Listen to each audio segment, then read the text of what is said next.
안녕하세요. 엘사운드의 김용철입니다. 여러분들과 오늘은 현장에 관련된 내용을 가지고 여러분들과 나눠보는 시간을 가져보도록 하겠습니다. 저희 방송사에서 1년에 2번 정도 큰 행사를 해요. 6월 달에는 상암 경기장에서 큰 행사가 있었고요. 8월 달에 최근이죠. 며칠 전에 대구하고 포항에서 그 엑스포, 대구 같은 엑스포에서 자석을 한 7,000석 정도 깔았고요. 실제 오신 분들은 한 10,000명 정도로 저희가 추산을 하고 있어요. 행사장 규모가 이제 좀 큰 행사긴 한데, 근데 거기에 걸맞게 이제 무대나 뭐 여러 가지 음향, 조명, 영상, LED, 뭐 이 기타 등등의 여러 가지 장비들의 사이즈가 이제 커지게 된 거죠. 그래서 이제 이런 이렇게 대형 행사를 진행을 하는 데 있어서 음향을 하시는 분 입장에서는 어떻게 준비를 하고 또 어떻게 그러니까 디자인을 하고, 또한 이거를 실제 이제 연출하는 파트하고 어떻게 이제 커뮤니케이션을 해야 되며, 그 연출 파트하고 얘기된 것을 이제 렌탈 쪽하고도 이제 이야기를 해야 되는데, 이런 부분에 대해서 어떻게 진행하는지에 대해서 간략하게 여러분들과 소개하는 시간을 한번 가져볼까 합니다. 제가 맡았던 주 업무가 방송 중계 쪽이었거든요. 그러니까 중계차 쪽하고도, 그러니까 대구 같은 경우는 중계차 쪽에 있었고, 포항 같은 경우에는 제가 이제 직접 믹싱, 그러니까 방송용 믹싱을 좀 진행을 했어요. 그래서 이런 믹싱하는 것 자체를 또 어떻게 해야 되는지, 요 부분까지도 이제 같이 두 편으로 나눠서 한번 진행을 해볼까 합니다. 음향을 공부하는 입장에서는 좋은 공부가 되지 않을까 저는 생각이 듭니다. 잠시 영상을 보시고 바로 시작을 해보도록 하겠습니다.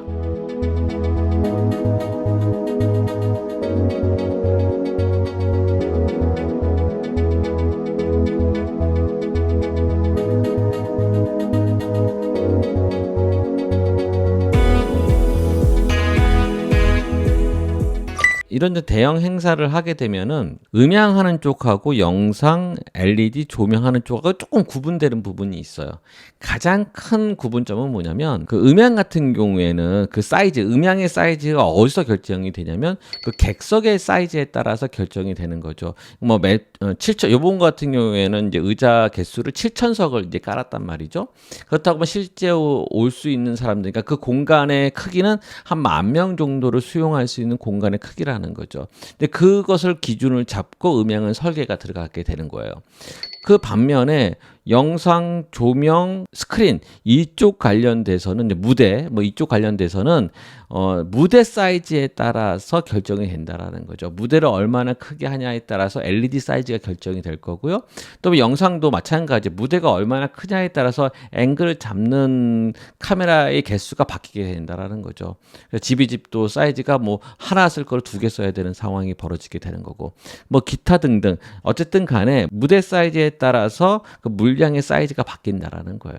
영상, 조명 이쪽 관련된 것은 뭐 저희 채널하고 조금 구분된 부분이기 때문에 오늘은 음향에 대해서만 집중적으로 나눠볼 텐데요. 자, 이런 대형 행사를 하게 되면은 보통 일반적으로 그 연출 파트 하는 쪽하고의 스텝 미팅을 가지게 돼요. 음향 담당자로서 스텝 미팅을 하게 되면 연출 파트에서, 기획 파트에서 이 행사를 어떻게 준비를, 어떤 컨셉으로 생각을 하고 있고, 이 행사를 어떤 효과를 얻기를 원하는지를 서로 이제 세밀하게 이제 커뮤니케이션을 하는 거예요. 이제 협의를 하는 거죠. 기획자의 의도를 충분히 수렴을 한 후에 음향 관계되시는 분들은 설계, 기초 설계가 들어가게 되는 거예요. 일반적인 제가 담당이었으면 이제 기초 설계도 하고 세부 설계도 하고 심지어 제가 투징까지도 같이 하기는 하는데, 제가 연차가 좀 높다 보니까 이런 부분들은 다 이제 밑에 직원들이 다 하고 있어요. 근데 이제 거기서 이제 문제가 생기는, 이제 일반 직원들 같은 경우에는 이런 프로세서를 본인이 직접 하지 않고 렌탈 업체한테 이제 의존하게 된다라는 거죠.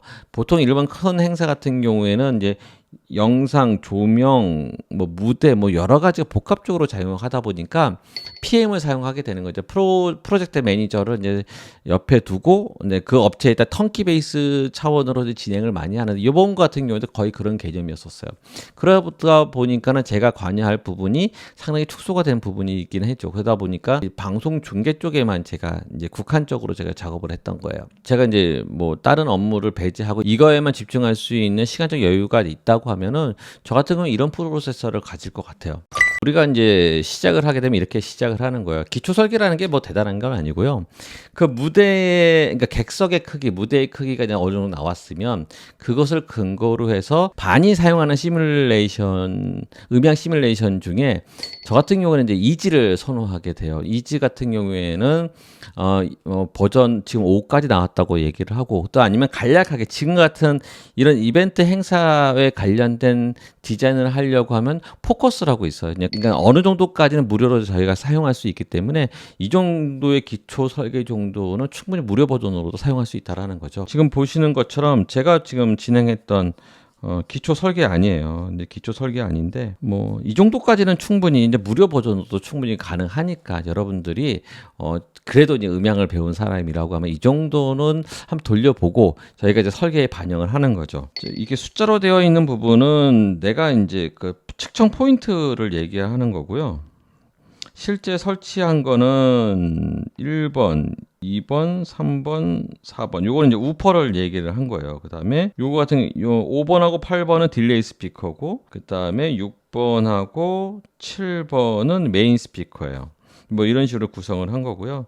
요거는 이제 앞부분에 대한 이제 시뮬레이션, 그다음에 뒷부분에 대한 시뮬레이션을 이제 대략적으로 보는 거죠. 그래서 뭐 실제적으로 SPL이 어느 정도 이제 분포가 되는지를 이제 볼 수가 있는 거고요. 12개의 어레이를 사용하거든요. 근데 지금 이 스피커를 이제 어떤 방향으로 할 것인가를 미리 이제 체크 포인트가 될 수가 있을 거예요. 이제 무대의 사이즈와 트러스를 얼마큼 높이를 만들었을 때 그랬을 경우에 기본적으로 어느 정도 나오는지를 한번 체크를 해봐야 한다는 거죠. 딜레이 스피커도 마찬가지예요. 딜레이드 스피커도 이렇게 이제 체크를 해볼 수가 있다는 거죠. 유료 버전을 사용한 것이 아니라 무료 버전을 사용했다라는 거예요. 이것을 통해서 기초 설계를 할 수 있다라는 거죠. 그 다음에 해야 될 것은 뭐냐면 그 기초 설계된 거를 이제 업체한테 보내주는 거예요. 업체한테 보내주면은 그 업체도 난해하게 이제 바라보는 것이 아니라 어느 정도 내가 기초 설계한 것을 근거로 해서 설계가 들어간다라는 거죠. 자기들이 수용할 수 있는 물량을 근거로 해서, 아니면 자기가 수용할 수 없는 물량이라고 하면은 외부 업체하고도 같이 협업을 통해 가지고 컨소시엄을 통해서 들어올 수도 있는 거고요. 다양한 방법을 통해서 이제 들어올 수 있다라는 거죠. 물량의 증가가 된다고 하면은. 이렇게 해야 서로 간에 소통하는 데 있어서 문제가 생기지 않는다라는 거예요. 그다음에 이제 두 번째는 뭐냐면 세부 설계가 나왔겠죠. 업체를 통해서, 렌탈 업체를 통해 세부 도면이 나왔을 거고 세부 안이 나왔을 거고, 그것을 근거로 해서 우리는 현장에 도착하게 되면 나름대로 이제 측정을 해본다라는 거예요. 튜닝을 하거나 그다음에 현장에서의 오퍼를 하기 위해서는 제일 많이 사용하는 게 스마트를 많이 사용하는데 이제 좀 가격이 좀 나가잖아요. 그래서 실제 우리 같은 경우에는 오퍼를 위주로 하는 것보다는 튜닝을 위주로 한다고 하면 RDW라고 있어요. RDW 이 프로그램 무료이기 때문에 여러분들이 사용하면 좋지 않을까라는 생각이 듭니다. 그 프로그램에 대해서 나중에 한번 여러분들에게, 저도 하면서 좀 재밌었거든요. 이런 부분들에 대해서도 한번 나눠보면 좀 재밌겠다는 생각이 듭니다.